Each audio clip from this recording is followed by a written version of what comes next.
কি অবস্থা সবার? আলহামদুলিল্লাহ, আশা করি ভালোই আছেন।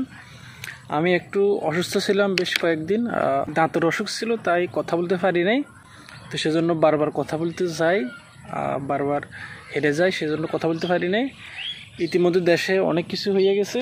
আমাদের তাসনিত তাবাসসুম উর্মি ম্যাজিস্ট্রেট সাহেব ডক্টর ইউনূসের সমালোচনা করে ডক্টর ইউনূস বলেছে রিসেট বাটনে ক্লিক করবে, ক্লিক করে অতীতের যা আবর্জনা ছিল সব মুছে ফেলবে, আমরা নতুনভাবে দেশ পরিচালনা করব, এভাবে একটা কথা বলে। তো এখন ম্যাজিস্ট্রেট সাহেব সেটা সমালোচনা করছে।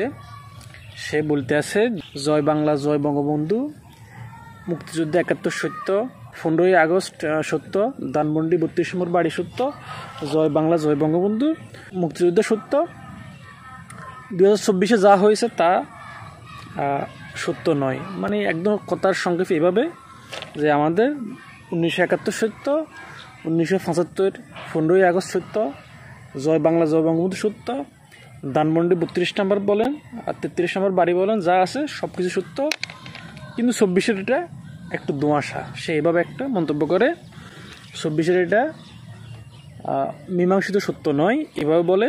শুনলাম সে নাকি আবু সাইদের হত্যাকাণ্ডকে সে সন্ন্যাসী, সন্ত্রাসী, কেমনে কেমনে বলে, সে এরকম একটা মন্তব্য করছে। তো এখন সে একজন ম্যাজিস্ট্রেট, আমি আপনি সমালোচনা করতে পারবো সরকারের, কিন্তু ম্যাজিস্ট্রেট সে একটা সরকারি চাকরি করে, তার কিছু নিয়ম নীতি আছে, সে চাইলে সব কিছু নিয়ে কথা বলার অধিকার নাই। সে সরকারের গোলাম, সরকারের চাকরি করে। আমি আপনি চাইলে সরকারের সমালোচনা করতে পারবো, কিন্তু সে কীভাবে করে। এখন আমার কথা হচ্ছে, ম্যাজিস্ট্রেট উর্মি সাহেব, আপনি এত বছর কইছিলেন, দীর্ঘ ১৫, ১৬, ১৭ বছর যে এই ফ্যাসিবাদী যে চলছে, আপনি কইছিলেন। মানে অনেকে তো কেমনি কেমন বলে, সৈয়দ আবিদ আলী ফির সাহেব জাদা, তিনি ওই যে প্রশ্ন ফাঁস করছে, ওই প্রশ্নের ফাঁসের হয়তোবা তিনিও একজন হইতে পারে। ১৫-১৬ বছর যা যা হয়েছে তার ব্যাপারে একটা আওয়াজ করে নাই, শব্দ করে নাই। আর এখন আসি ডক্টর ইউনূস, ভুল করতে পারে মানুষে, তা বলে একদম কড়া সমালোচনা। ২০২৪-এ ছাত্র আন্দোলন মিথ্যা, হারিয়ে কোথেকে বাইরে আসছে। দ্রুত গ্রেফতারের দাবি, তাকে ইতিমধ্যে চাকরি থেকে প্রত্যাহার করছে।